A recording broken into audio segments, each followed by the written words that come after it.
ಸ್ವಾತಂತ್ರ್ಯ ಉದ್ಯಾನದಲ್ಲಿ ಬೃಹತ್ ಮಟ್ಟದಲ್ಲಿ ತಾವೆಲ್ಲ ಒಂದು ಪ್ರತಿಭಟನೆ ಹಮ್ಮಿಕೊಂಡಿದ್ರಿ. ಸಾವಿರಾರು ಗಟ್ಟಲೆ ಜನ ಬಂದು ಪ್ರತಿಭಟನೆ ಹಮ್ಮಿಕೊಂಡ್ರಿ, ಯಶಸ್ವಿನೂ ಆಯಿತು. 1-2-3% ನೀವು ಮೀಸಲಾತಿ ಕೇಳ್ತಾ ಇದ್ದೀರಾ. ಹೇಗಿದೆ ಸರ್ ರೆಸ್ಪಾನ್ಸು? ಸರ್, ಈಗ ನಾವು ಕರ್ನಾಟಕ ಅಸ್ಪೃಶ್ಯ ಅಲೆಮಾರಿ ಸಮುದಾಯ ಅಂತ ಅಂದ್ಬಿಟ್ಟು ಒಂದು ಮಹಾ ಒಕ್ಕೂಟ ಮಾಡ್ಕೊಂಡಿದ್ದೀವಿ. ನಮಗೆ ಕರ್ನಾಟಕ ಸರ್ಕಾರದಿಂದ ಅನ್ಯಾಯ ಆಗಿದೆ ಅಂತ ಅಂದ್ಬಿಟ್ಟು ಈಗಾಗಲೇ ಮಾಧ್ಯಮದಲ್ಲೆಲ್ಲ ಹೇಳಿದ್ದೀವಿ. ಮತ್ತು ನಾವು ಫ್ರೀಡಮ್ ಪಾರ್ಕಲ್ಲೆಲ್ಲ 13,000-15,000 ಜನ ಎಲ್ಲ ಸೇರಿಸಿ ಒಂದು ಶಾಂತಿಯುತವಾದಂತಹ ಪ್ರತಿಭಟನೆಯನ್ನು ಮಾಡಿದ್ದೀವಿ. ಬಟ್ ಯಾವುದೇ ರೆಸ್ಪಾನ್ಸ್ ಸಿಕ್ಕಿಲ್ಲ. ಹಾಗಾಗಿ ಇವತ್ತು 33ನೇ ದಿನ ಆಗಿದೆ ಫ್ರೀಡಮ್ ಪಾರ್ಕ್ನಲ್ಲಿ ನಾವು ಹೋರಾಟಕ್ಕೆ ಕುಂತ್ಕೊಂಡು. 33 ದಿನ ಆದ್ರೂ ಇದುವರೆಗೂ ಸರ್ಕಾರ ಏನೂ ಒಂದು ಕ್ರಮ ಕೈಗೊಳ್ಳಲ್ಲ, ಮತ್ತು ನೇಮಕಾತಿ ಅವು ಇವೆಲ್ಲ ಮಾಡ್ತಾ ಇದ್ದಾರೆ ಅಂತ ಎಲ್ಲ ಮಾಹಿತಿಗಳೆಲ್ಲ ಗೊತ್ತಾಗಿದೆ. ಈಗ ನಾವು ಮುಂದುವರೆದ ಭಾಗವಾಗಿ ಒಂದು ಪತ್ರ ಚಳುವಳಿ ಅಂತ ಮಾಡ್ತಾ ಇದ್ದೀವಿ ಸರ್. ಮಲ್ಲಿಕಾರ್ಜುನ್ ಖರ್ಗೆ ಅವ್ರಿಗೆ ಮತ್ತು ನಮ್ಮ ರಾಹುಲ್ ಗಾಂಧಿ ಅವ್ರಿಗೆ ಹೈಕಮಾಂಡ್ಗೆ ಗೊತ್ತಾಗಲಿ ಅಂತ ಅಂದ್ಬಿಟ್ಟು ಈ ಒಂದು ವಿಚಾರ ಕರ್ನಾಟಕ ಸರ್ಕಾರ ಅನ್ಯಾಯ ಮಾಡಿದೆ ಅನ್ನೋ ಒಂದು ಉದ್ದೇಶದಿಂದ ನಾವೊಂದು ಪತ್ರ ಚಳುವಳಿಯನ್ನು ಆಯೋಜನೆ ಮಾಡ್ಕೊಂಡಿದ್ದೀವಿ.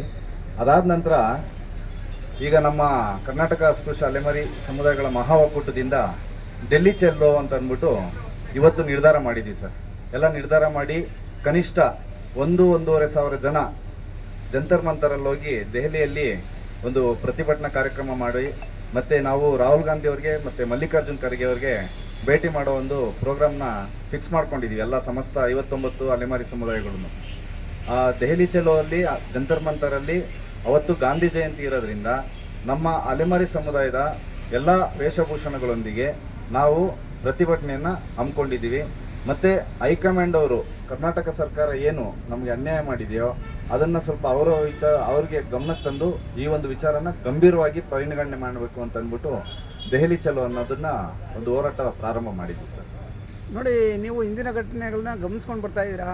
ಇದೇ ಒಂದು ಸ್ವಾತಂತ್ರ್ಯ ಉದ್ಯಾನವನದಲ್ಲಿ ಒಂದು 3 ದಿನಗಳ ಹಿಂದೆ ಬೃಹತ್ ಮಟ್ಟದಲ್ಲಿ ಒಂದು ಬಂಜಾರ ಸಮುದಾಯದವರು ಒಂದು ಪ್ರತಿಭಟನೆ ಹಮ್ಮಿಕೊಂಡು ತುಂಬ ಯಶಸ್ವಿ ಮಟ್ಟದಲ್ಲಿ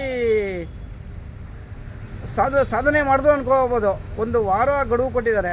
ಅವ್ರಿಗೊಂದು 5% ಕೊಟ್ಟಿದ್ದಾರೆ, 7% ಮೀಸಲಾತಿ ಕೇಳ್ತಾ ಇದ್ದಾರೆ. ಭಾಳ ಉತ್ಸಾಹ ತೋರಿಸ್ತಾ ಇದ್ದಾರೆ. ಬಟ್ ಬಲಿಷ್ಠ ನಾಯಕರು ಭಾಳಷ್ಟು ಇದ್ದಾರೇನೋ ಅನಿಸುತ್ತೆ. ನಿಮ್ಮಲ್ಲಿ ಬಲಿಷ್ಠ ನಾಯಕರು ಕೊರತೆ ಇದ್ದಾರೇನೋ ಅಂತ ಒಂದು ದೊಡ್ಡ ಕ್ವಶನ್ ಮಾರ್ಕ್. ಹೇಳಿ ಸರ್. ಖಂಡಿತ ಅದು ಕೊರತೆ ಇದೆ. ಯಾಕೆ ಅಂತಂದರೆ ನಾವು ಮೊದಲೇ ಅಲೆಮಾರಿಗಳು. ಮತ್ತು ನೀವು ಹೇಳ್ದಾಗೆ ಏನು ಲಂಬಾಣಿ, ಬೋವಿ, ಕೊರ್ಮ, ಕೊರ್ಚ ಸಮುದಾಯದವರು ಮೊನ್ನೆ ಬೃಹತ್ ಮಟ್ಟದಲ್ಲಿ ಹೋರಾಟ ಮಾಡಿದ್ರು, ಪ್ರತಿಭಟನೆ ಮಾಡಿದ್ರು ಅಂತ ಅಂದ್ಬಿಟ್ಟು ಹೇಳ್ತಾ ಇದ್ದೀರಲ್ಲ, ಅವರಲ್ಲಿ ನೀವು ಹೇಳ್ದಾಗೆ ಸತ್ಯ. ನಮ್ಮ ಆ ಸಮುದಾಯದಲ್ಲಿ 6 ಜನ MLAಗಳಿದ್ದಾರೆ, ಬೋವಿ ಸಮುದಾಯದಲ್ಲಿ 5 ಜನ MLAಗಳಿದ್ದಾರೆ, ಆಮೇಲೆ ಅವರು ಅಧಿಕಾರಿ ವರ್ಗದವರು ಎಲ್ಲ ಇದ್ದಾರೆ. ಅವ್ರಿಗೆ ಎಲ್ಲ ಸಂಪನ್ಮೂಲಗಳಿದ್ದಾವೆ. ಮತ್ತು ಇನ್ನೊಂದೇನೆಂದರೆ ಸಂತೋಷದ ವಿಷಯ, ಅವರು ಏನು ಮೊನ್ನೆ ಪ್ರತಿಭಟನೆ ಮಾಡಿದ್ರು ಅದರಲ್ಲಿ ನಮ್ಮ ಅಲೆಮಾರಿಗಳ ಪರವಾಗಿ ಧ್ವನಿ ಎತ್ತಿರೋದು ತುಂಬ ಸಂತೋಷ. ಅದು ಸ್ವಾಗತಾರ್ಹ. ಅವರಿಂದ ನಮಗೇನು ಅನ್ಯಾಯ ಆಗಿಲ್ಲ, ಆ ಸಮುದಾಯಗಳಿಂದ ನಮಗೇನು ಅನ್ಯಾಯ ಆಗಿಲ್ಲ. ಸರ್ಕಾರ ಮಾಡಿರುವಂತಹ ಒಂದು ಅನ್ಯಾಯನ ಪ್ರತಿಭಟನೆ ಮುಖಾಂತರ ನಮಗೆ ಬೆಂಬಲ ಸೂಚಿಸಿದ್ದಾರೆ. ಅದಕ್ಕೆ ನಾವು ತುಂಬ ಧನ್ಯವಾದಗಳನ್ನು ತಿಳಿಸ್ತಿದ್ದೀವಿ. ಮತ್ತು ಈ ಒಂದು ಹೋರಾಟದಲ್ಲಿ ನೀವು ಅಂದ್ಕೊಂಡಾಗೆ 7% ಕೊಡೋದಾಗಲಿ, ಒಂದು ಸಪ್ರೇಟಾಗಿ 1% ಕೊಡೋದಾಗಲಿ ಸರ್ಕಾರ 7 ದಿನ ಗಡುವು ತಗೊಂಡಿದೆ. ಅದು ಯಾವುದೇ ಕಾರಣಕ್ಕೂ ಸಾಧ್ಯ ಇಲ್ಲ ಅಂತ ಅಂದ್ಬಿಟ್ಟು ಮಾನ್ಯ ಮುಖ್ಯಮಂತ್ರಿಗಳೇ ಕ್ಯಾಬಿನೆಟ್ ನಿರ್ಧಾರ, ಕೋರ್ಟ್ಗೆ ಹೋಗಿದ್ರೆ ಹೋಗ್ರಿ ನೀವು ಅಂತ ಅಂದ್ಬಿಟ್ಟು ಅಸಮಾಧಾನ ವ್ಯಕ್ತಪಡಿಸಿರೋದ್ರಿಂದ ನಮ್ಮಲ್ಲಿ ನಾಯಕತ್ವದ ಕೊರತೆ ಇದ್ರೂ ನಮ್ಮ ಅಲೆಮಾರಿಗಳು ಈಗ ಈ ಒಳ ಮೀಸಲಾತಿ ವಿಚಾರದಲ್ಲಿ ನಾವು ಧ್ವನಿ ಮಾಡ್ತಾ ಇದ್ದೀವಿ. ಈಗೆಲ್ಲ ನಿಮಗೆ ತಿಳಿಸ್ದಾಗೆ ಹೋರಾಟ ಮಾಡ್ತಾ ಇದ್ದೀವಲ್ಲ, ಪತ್ರ ಚಳವಳಿ ಆಗಲಿ, ದೆಹಲಿ ಚಲೋ ಆಗಲಿ, ಮತ್ತು ಬೆಂಗಳೂರು ಚಲೋ ಅಂತ ಅಂದ್ಬಿಟ್ಟು, ಮತ್ತು ತಾಲೂಕು ಪ್ರಾಂತ್ಯದಲ್ಲಿ ಮತ್ತು ಜಿಲ್ಲೆ ಪ್ರಾಂತ್ಯಗಳಲ್ಲಿ ಈ ಹೋರಾಟ ಮುಂದುವರಿಯುತ್ತೆ ಸರ್. ನಮಗೆ 1% ಕೊಡೋವರೆಗೂ ನಾವು ಯಾವುದೇ ಕಾರಣಕ್ಕೂ ಸುಮ್ಮನೆ ಇರೋದಿಲ್ಲ. ಮತ್ತು ನಮಗೆ ಎಡಗೈ ಸಮುದಾಯದವರು ಬಹಳ ಸಹಾಯ ಮಾಡಿದ್ದಾರೆ, ನಮಗೆ ಪ್ರೋತ್ಸಾಹ ನೀಡಿದ್ದಾರೆ, ನಮಗೆ ಬೆಂಬಲ ಸೂಚಿಸಿದ್ದಾರೆ. ಅವ್ರಿಗೂ ನಾವು ಒಂದು ಮನವಿ ಪತ್ರ ಕೊಟ್ಟಿದ್ದೀವಿ. ಯಾಕೆಂದರೆ ನಮಗೆ ಕಡೆ ಹಸ್ತ್ರ ಇರೋದು ನ್ಯಾಯಾಂಗಕ್ಕೆ ಹೋಗಬೇಕು ಅಂತ ಅಂದ್ಬಿಟ್ಟು ಅವ್ರಿಗೊಂದು ಪತ್ರ ಬರೆದು ಅವ್ರಿಗೆ ಅಭಿನಂದನೆ ಸಲ್ಲಿಸಿ ನಮ್ಮ ಹೋರಾಟಕ್ಕೆ ತಾವೆಲ್ಲ ಬೆಂಬಲ ಸೂಚಿಸಿದ್ದೀರಾ. ಸರ್ಕಾರ ಮಾಡ್ತಾ ಇರುವಂತಹ ಒಂದು ಅನ್ಯಾಯನ ತಾವೆಲ್ಲ ಧ್ವನಿಯಾಗಿದ್ದೀರಾ. ಹಾಗಾಗಿ ತಮಗೆ ಒಂದು ವಿಷಾದನೀಯ ವಿಷಯ ಹೇಳ್ಬೇಕಂತಂದರೆ ನಮಗೆಲ್ಲ ಬಾಗಿಲುಗಳು ಕ್ಲೋಸ್ ಆಗಿರೋದ್ರಿಂದ, ತಾವು ಬೆಂಬಲ ಸೂಚಿಸಿರೋದ್ರಿಂದ ನಮಗೆ ಕೊನೆಯಲ್ಲಿ ಉಳಿದಿರೋದು ನ್ಯಾಯಾಲಯಕ್ಕೆ ಹೋಗಬೇಕು ಅಂತ ಅಂದ್ಬಿಟ್ಟು ಎಲ್ಲ ನಮ್ಮ 59 ಸಮುದಾಯದ ರಾಜ್ಯಾಧ್ಯಕ್ಷಗಳು ಇವತ್ತು ಗಾಂಧಿ ಭವನದಲ್ಲಿ ಮೀಟಿಂಗ್ ಮಾಡಿ ಪತ್ರ ಚಳವಳಿ, ರಾಹುಲ್ ಗಾಂಧಿ ಅವ್ರಿಗೆ, ಮಲ್ಲಿಕಾರ್ಜುನ್ ಖರ್ಗೆ ಅವ್ರಿಗೆ ಭೇಟಿ ಮಾಡೋದು, ಮತ್ತು ನಮ್ಮ ಒಂದು ನ್ಯಾಯಾಂಗಕ್ಕೆ ಹೋಗೋದು ಬಗ್ಗೆ ಎಲ್ಲ ತೀರ್ಮಾನ ತಗೊಂಡು ಈ ನಿರ್ಧಾರಗಳನ್ನೆಲ್ಲ ಇವತ್ತು ಆಲ್ರೆಡಿ ಬೆಂಗಳೂರು ಪ್ರೆಸ್ನಲ್ಲಿ ಒಂದು ಪತ್ರಿಕಾಗೋಷ್ಠಿನೂ ಮಾಡಿದ್ದೀವಿ. ತಾವು ತಮ್ಮ ಮಾಧ್ಯಮದಿಂದ ನಾವು ಏನು ಒಂದು ಹೋರಾಟದ ಕಿಚ್ಚನ್ನು ಇನ್ನು ಮುಂದೆ ಮಾಡ್ತಾ ಇದ್ದೀವೋ ಅದಕ್ಕೆ ಬೆಂಬಲ ಸೂಚಿಸ್ತೀರಾ ಅಂತ ಅಂದ್ಬಿಟ್ಟು ತಮ್ಮ ಮಾಧ್ಯಮದ ಮುಖಾಂತರ ಕೇಳ್ಕೊತ ಇದ್ದೀವಿ. ನೋಡಿ, ಈ ಒಂದು ಕಡೆ ಪ್ರಶ್ನೆ ಅಂದ್ಕೊಳ್ಳಿ, ಈ ಒಂದು ವಿಷಯ ಪ್ರಸ್ತಾಪ ಪಡಿಸಿದ್ರೆ ತಪ್ಪಿಲ್ಲ ಅನಿಸುತ್ತೆ.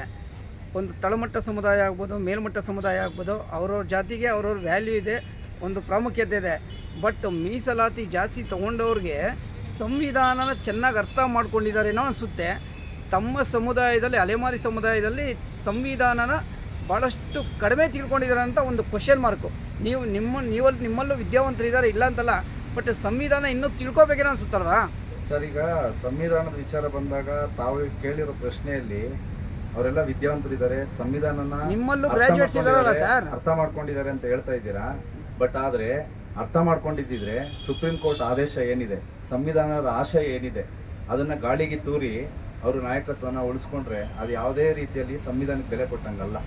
ಯಾಕೆ ಅಂತಂದರೆ ಸಂವಿಧಾನದಲ್ಲಿ ಹೇಳಿರೋದು ಅತಿ ಹಿಂದುಳಿದಿರೋದಂಥ ಸಮುದಾಯಗಳನ್ನ ಮುನ್ನೆಲೆಗೆ ತರೋದಕ್ಕೋಸ್ಕರ ಸಂವಿಧಾನ ಉಳಿಸ್ಕೊಳ್ಳಿ ಅಂತ ಎಲ್ಲ ಹೇಳ್ತಾರೆ.